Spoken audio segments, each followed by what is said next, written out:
أعوذ بالله من الشيطان الرجيم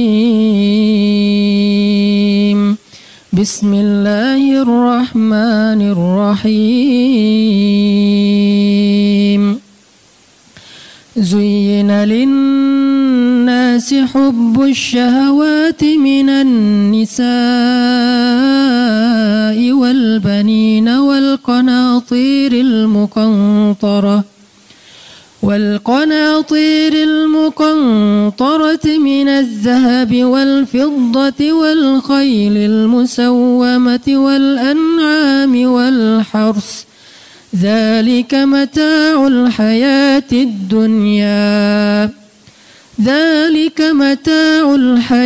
الدنيا والله عنده حسن المآب قل أنبئكم بخير من ذلكم للذين اتقوا عند ربهم جنات تجري من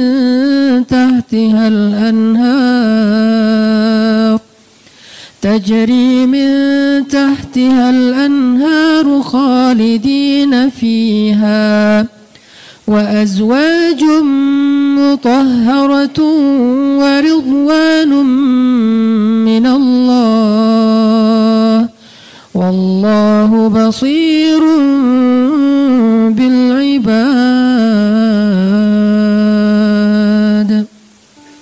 Dijadikan terasa indah dalam pandangan manusia cinta terhadap apa yang diinginkannya berupa istri-istri, anak, harta benda yang bertumpuk dalam bentuk emas dan perak, kuda-kuda yang pilihan, hewan ternak, sawah dan ladang.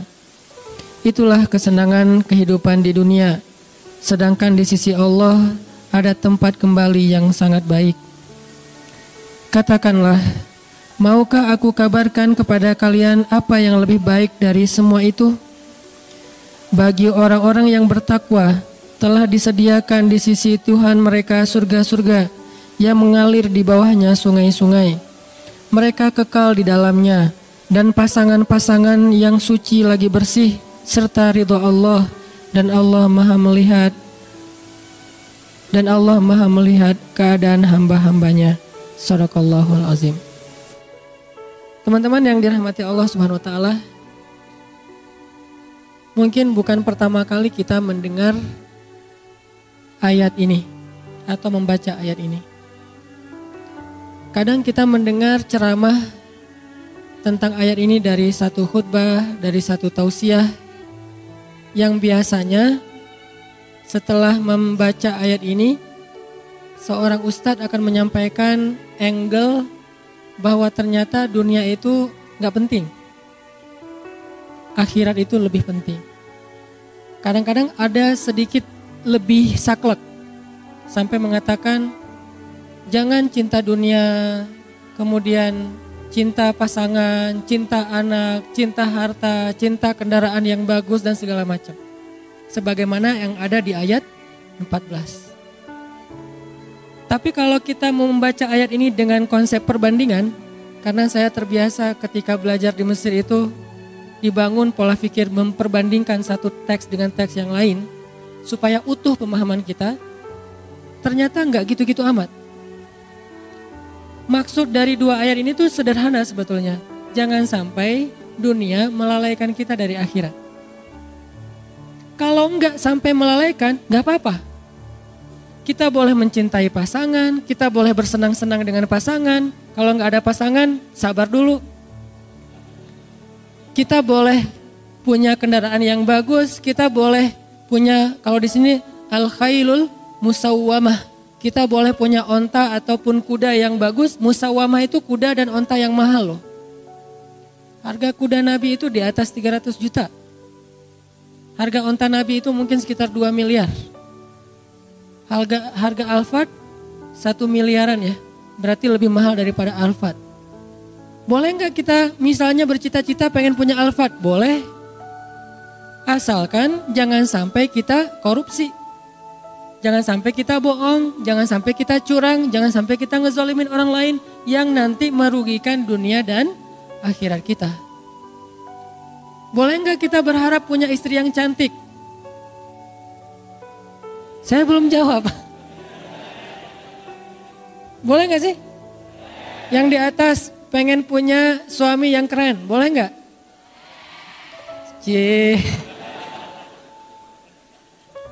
Boleh share akun Instagramnya ke belakang, diedit dulu tapi postingannya, yang warnanya gelap diterangin ya.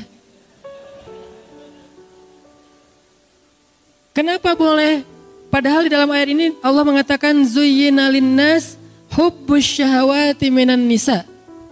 Dijadikan terasa indah di pandangan manusia itu syahwati minan nisa. Syahwat itu bukan cuma cinta ya, di sini bahasanya terjemahannya halus. Syahwat itu kebutuhan biologis. Sehingga ada yang ngomong gini nih, sering ada di komen, ada di statement di sosmed tuh gini. Nikah mah jangan karena hawa nafsu, tapi karena Allah. Sehingga kalau ada yang nanya ke saya, Ustadz tuh nikah nafsu gak sih? Nafsu saya bilang. Kalau gak nafsu gimana caranya? Wah Ustadz gak benar, berarti nikahnya gak ikhlas karena nafsu. Perhatikan firman Allah di surat Al-Mu'minun. Walladzina hum li furujihim hafidhun illa ala azwajihim. Orang yang menjaga, kemaluannya kecuali kepada istri-istri mereka. Oh kalau gitu nikah boleh dong karena hawa nafsu? Boleh banget, memang gitu. Bukankah makna litaskunu ilaiha yang kita singkat dengan istilah sakinah itu adalah laki-laki supaya merasa tentram kepada perempuan? Itu bahasa kiasan. Al-Quran itu punya gaya bahasa kiasan, punya gaya bahasa peribahasa. Al-Quran itu ada. Salah satu peribahasa Al-Quran itu inna angkaral aswat la sautul hamir. Sesungguhnya seburuk-buruk suara itu suara keledai. Itu peribahasa Al-Quran. Ada juga kiasan. Kiasannya apa? Yang tadi kiasannya litaskunu ilaiha, supaya kalian merasa tentram kepada istri kalian. Maksud tentram di sini adalah bisa menyalurkan kebutuhan biologis dengan cara yang terhormat dan halal. Masa sih Ustadz? Nih dengerin hadis Nabi. Ada seorang sahabat nanya ke Nabi gini, ya Rasulullah, memangnya kalau seorang laki-laki menyalurkan kebutuhan biologisnya kepada perempuan istrinya, itu berpahala gak sih Rasul? Syahwat kepada istri, pahala gak sih Rasul? Nabi balik bertanya, kalau dia menyalurkannya kepada selain istrinya, dosa gak? Dosa. Begitu juga kalau dia melakukannya kepada istri yang sah, maka dia menjadi pahala dan ibadah. Oh kalau gitu harus hawa nafsu? Iya. Walaupun itu bukan yang terpenting. Tapi Nabi meletakkan itu di awal. Ketika Nabi mengatakan pilihlah perempuan karena 4 hal. Yang paling depan apa? Fisik kan? Walaupun yang paling utama apa? Agama, iman. Tapi Nabi gak meletakkan agama di depan padahal agama paling utama. Kenapa? Nabi itu kalau ngomong yang realistis. Walaupun punya idealisme. Ini lihat gaya bahasa Nabi ini. Kalau kita kan agama. Kata Nabi bukan. Fisik dulu, harta, keturunan, baru agama. Tapi kalau disuruh pilih, agama dulu. Tapi Nabi nyebutnya apa? Fisik dulu kan? Kan kita nggak tahu seseorang itu soleh atau enggak pas kita baru ketemu, baru lihat akunnya, ketahuan soleh atau enggak ketahuan. Pasti yang pertama kita lihat, hasil editan di ngedit semalaman. Wah, Korea banget nih. Korea yang dikasih hijab gitu ya. Boleh nggak kayak gitu? Boleh. Bukankah sahabat pernah mau menikahi seorang cewek, saking terjaganya dia nggak ngelihat calon istrinya. Nabi nanya, kamu udah ngelihat belum wajahnya? Belum ya Rasulullah. Kalau bahasa kita, enggak ya Rasulullah, saya menjaga pandangan. Kata Nabi, jangan gitu, lihat coba. Nabi kan orangnya realistis. Oh gitu ya Rasul, boleh saya lihat? Boleh. Akhirnya dia stalking. Bahasa sekarang stalking, bahasa hadisnya dia ngintip-ngintip. Kan stalking kan? dia mengintip-ngintip dari kejauhan mana si cewek lagi keluar dari ruang kuliahnya. Oh itu, Masya Allah, Subhanallah. Saya pikir biasa-biasa aja, ternyata bidadari. Ini artinya dia stalking. Boleh nggak stalking? Boleh, selama postingannya masih aman. Begitu ada yang macam-macam, langsung unfollow. Di blok jangan, kasihan. Unfollow aja, dan jangan unfollow terus ganti akun, lihat pakai akun yang baru, jangan. Biar nggak ketahuan, bikin 2 akun, 1 akun pencitraan, 1 lagi akun stalking. Enggak, bukan pengalaman. Pernah sih. Ini artinya teman-teman, ternyata dalam hadis boleh kita mencintai istri kita karena nafsu. Tapi itu kan bukan yang terbesar ya porsinya. Tetap ada porsi itu yang realistis lah. Sampai Nabi mengatakan salah satu di antara perbuatan sia-sia tapi berpahala adalah bercanda gurau dengan keluarga, istri dan anak. Nanti kita akan bahas tentang kata Nabi itu, kullu syai'in laisa lahu min dzikrillah fahuwa lahun. Segala sesuatu yang gak ada unsur zikir di dalamnya itu sia-sia. Illa arba'u khisal, kecuali 4 perkara. 4 perkara ini gak ada zikir, gak apa-apa. 4 perkara ini cuman main-main doang, gak apa-apa. 4 perkara ini senda gurau, gak apa-apa. 4 perkara ini kata orang cuman sia-sia, gak apa-apa, malah berpahala. Ada gitu Ustadz yang sia-sia berpahala? Ada, saya emang cari yang kayak gitu-gitu. Ini angle yang jarang dibahas tentang Islam, biar kita tahu salah satu prinsip Islam itu teman-teman apa? Ayat yuridullahu bikumul yusra wa la yuridu bikumul usra. Ma anzalna alaikal qur'ana litashqa. Itu prinsip Islam. Allah pengen memudahkan kalian, Allah tuh gak pengen nyusahin kalian. Di surat Toha, tidaklah kami menurunkan Al-Quran untuk hanya ngebebanin kamu Muhammad. Enggak. Al-Quran itu tidak diturunkan sebagai beban. Syariat itu bukan sesuatu yang ribet. Justru Islam itu yusr, kemudahan. Salah satu bukti bahwa Islam itu mudah, nikah. Itu bukti banget tuh. Nikah susah atau mudah? Mudah. Yang mempersulit nikah itu calon mertua berkumis tebal. Kalau syariat Allah mah gampang nikah itu, coba bayangin cuman akad doang kan. Saya terima nikah fulanah binti fulan dengan mahar sekian-sekian. Kata saksi enggak sah, berarti yang mempersulit bukan Allah tapi saksi. Kenapa saksi mempersulit? Ternyata saksinya mantan. Hati-hati cari saksi ya. Udah akad benar? Enggak. Oh ulangi lagi. Sah saksi? Belum. Seharian gak bakalan sah kalau saksinya adalah M bintang-bintang. Cari saksi itu yang netral. Yang udah move on. Ustadz. Insya Allah ya.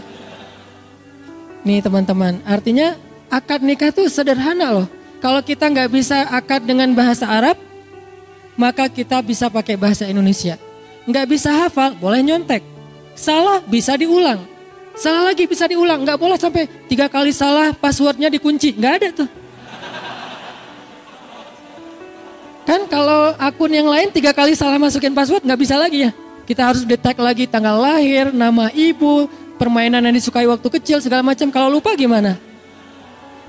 Itu sulitnya birokrasi manusia. Kalau Allah mah asik-asik aja.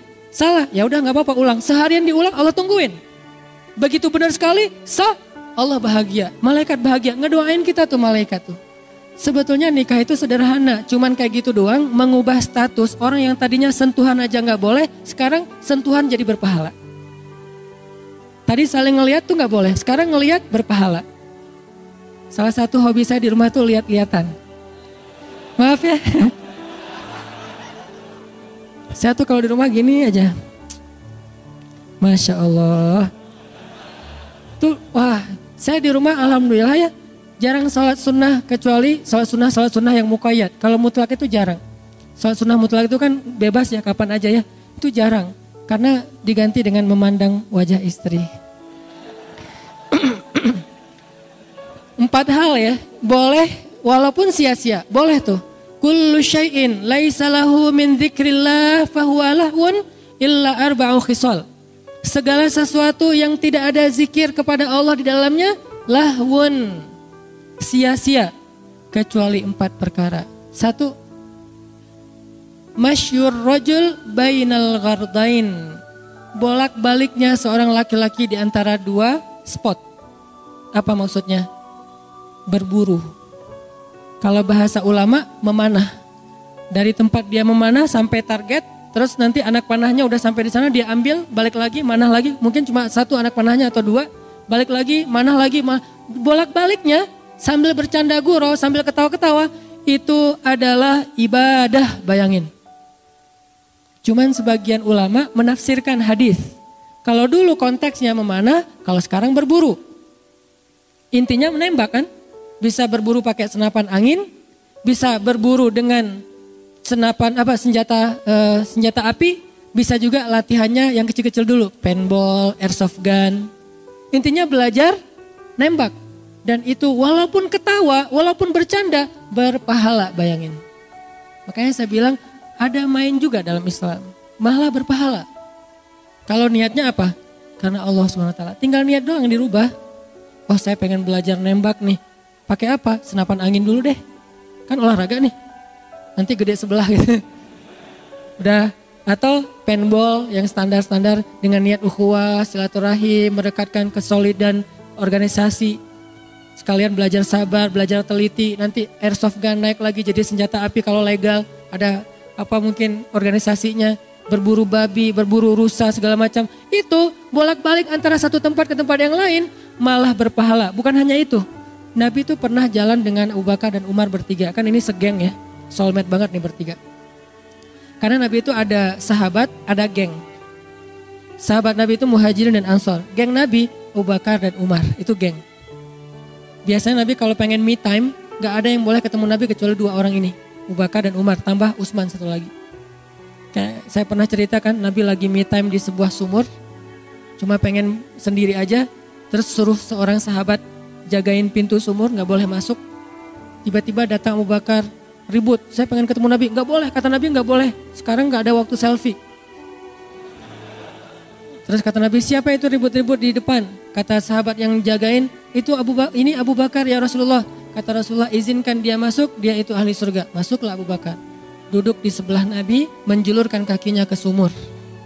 Ini sebagai sebuah nubuwah, sebagai sebuah berita bahwa Abu Bakar nanti akan dimakamkan di sebelah Nabi.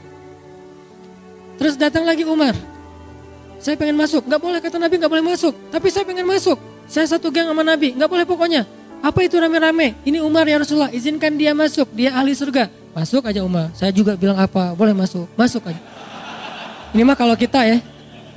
Masuk Umar, duduk di sebelah Abu Bakar. Nubuat bahwa Umar akan dimakamkan di sebelah Abu Bakar. Seperti itulah posisinya. Duduk di sumur gitu bertiga, ngobrol-ngobrol santai. Apa yang diobrolin? Gak tahu, pokoknya santai aja nih. Kalau kita mungkin lagi ngopi-ngopi gitu. Wah ini bagus nih, sifon, ini apa 360 apa segala macam. Gak penting sih yang diomongin. Lagian namanya juga lagi me time. Datang lagi yang ketiga, Utsman. Saya pengen masuk, gak boleh. Saya pengen masuk, gak boleh. Apa itu rame-rame di depan? Ini Utsman ya Rasulullah. Izinkan Utsman masuk, sesungguhnya Utsman adalah sebaik-baik pemuda surga. Lebih daripada Abu Bakar dan Umar istilahnya. Sebaik-baik pemuda surga. Masuk Utsman. Tempat tadi udah penuh. Akhirnya Utsman duduk di seberang. Itu menjadi nubuat, takwil bahwa Utsman akan dimakamkan di Baqi. Tidak di sebelah Rasul, Abu Bakar dan Umar. Ini banyak cerita-cerita kayak gini yang jarang kita bahas. Dan angle-nya apa? Oh ternyata Nabi juga ngegeng gitu ya. Karena yang nyambung kalau TikTok tuh cuma mereka bertiga nih. Kalau yang lain diam dengerin aja. Sami'na wa ata'na, Masya Allah, Masya Allah. Kalau ini enggak ya Rasulullah gini. Suka berbeda pendapat dan itu seru. Makanya salah satu yang keren dari pernikahan itu kalau kita bisa chat sama istri kita tuh kadang-kadang rame, debat. Tapi setelah itu pelukan. Ya. Ini teman-teman ternyata berburu itu sesuatu yang luar biasa di sisi Allah. Sampai ada hadis Nabi, nanti cek lagi deh. Nabi bilang gini, malaikat itu menyaksikan dua hal. Dua olahraga itu, dua permainan, malaikat menyaksikan. Satu, berburu, kedua, lomba berkuda atau onta. Itu malaikat nonton loh. Bukan cuman malaikat diam, tapi nonton. Bayangin kalau nonton kira-kira kita gimana? Wah seru gitu kan? Malaikat yusyahid. Arti yusyahid, malaikat ikut nonton acara berburu sama balapan. Jadi kalau dulu konteksnya berkuda beronta, sekarang mungkin BMX, ngetrail, off-road, touring, itu malaikat nonton loh. Arti malaikat nonton, malaikat tuh senang dengan kegiatan-kegiatan kayak gitu. Kalau niatnya karena Allah. Yang dilarang apa menurut ayat 14 surat Ali Imran? Jangan sampai gara-gara itu telat sholat. Itu doang masalahnya. Makanya saya sering bilang, fun itu gak harus nambah dosa. Tetap bisa fun kok. Kita bisa asik, bisa seru tanpa harus nambah dosa. Karena Islam itu luas banget. Sampai kita balapan aja selama gak melanggar lalu lintas, malaikat nyaksiin. Kita berburu, malaikat ikut nonton. Mana malaikat ikut nonton? Makanya Nabi pernah jalan bertiga nih. Rasul, Abu Bakar, Umar jalan bertiga. Lewat orang yang lagi manah. Terus ada satu laki-laki pas mau manah gitu dia bersumpah. Demi Allah ini akan kena sasaran. Kan orang Arab kalau ngomong tuh suka wallahi ya. Wallahi ini akan kena sasaran. Wallahi ini akan kena sasaran. Ternyata meleset. Kata Abu Bakar, dia sih sumpah. Berarti gak kena sasaran tuh berarti dia harus bayar kifarat sumpah. Kata Nabi, sumpah dalam masalah memanah maka itu dimaafkan. Sampai segitunya sahabat saking seriusnya pengen kena sasaran tuh dapat poin yang paling gede di tengah, dia sampai sumpah, demi Allah ini kena nih. Ternyata meleset, kata Abu Bakar yang lewat, dia sih udah terlanjur sumpah meleset berarti dia harus bayar denda kifarat sumpah. Kata Nabi, sumpah dalam memanah dimaafin. Menunjukkan gimana mudahnya Islam memberi ruang untuk orang main. Jadi kalau kita berburu, ini kena nih, demi Allah ini kena nih. Tapi jangan dimain-mainin ya, karena dia serius nih. Ini kena nih demi Allah, gak kena. Wah lu udah sumpah tuh, bayar tuh kifarat. Bayar kifarat sumpah kan lumayan gede tuh. Berpuasa atau kasih makan orang miskin, ternyata khusus buat latihan atau bermain. Kalau saya lebih menyebutnya bermain ya, walaupun maksudnya berlatih, itu dimaafin coba. Maka kata Nabi, di antara 4 yang main-main tapi berpahala, yang nomor satunya berburu. Nomor 2, seorang laki-laki yang melatih kuda atau ontanya.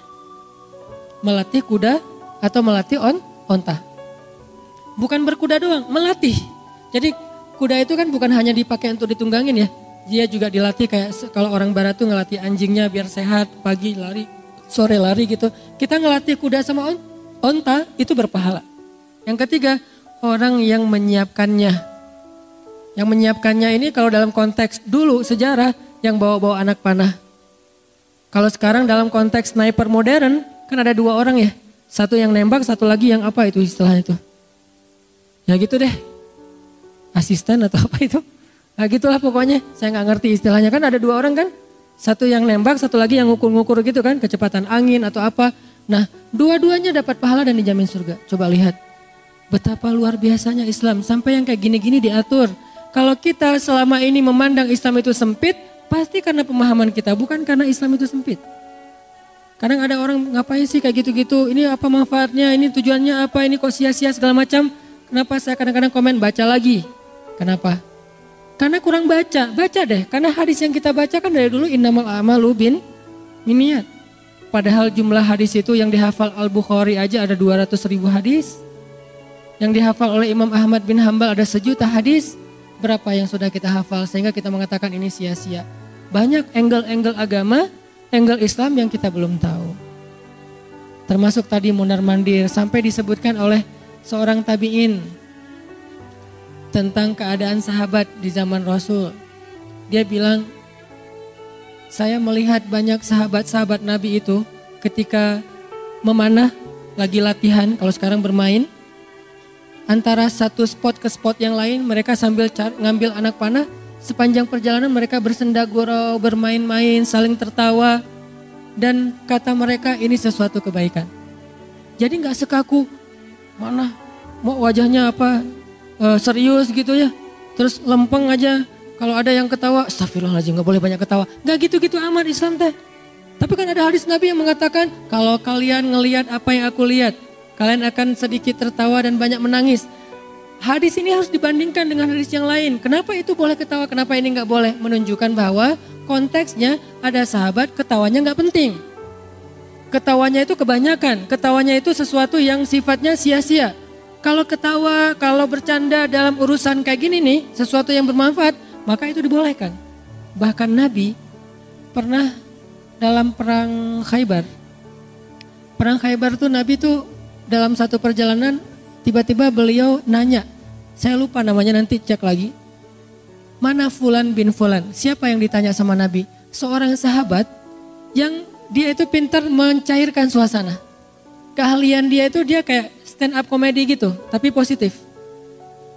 Dia tuh kalau ada di tengah-tengah sahabat yang lain, itu semuanya jadi suasananya tuh jadi cair, keadaannya jadi nyaman, ucapannya tuh renyah. Sehingga Nabi itu nanya dia ketika dalam perjalanan Khaybar, kenapa? Karena perjalanan Khaybar ini cukup menegangkan.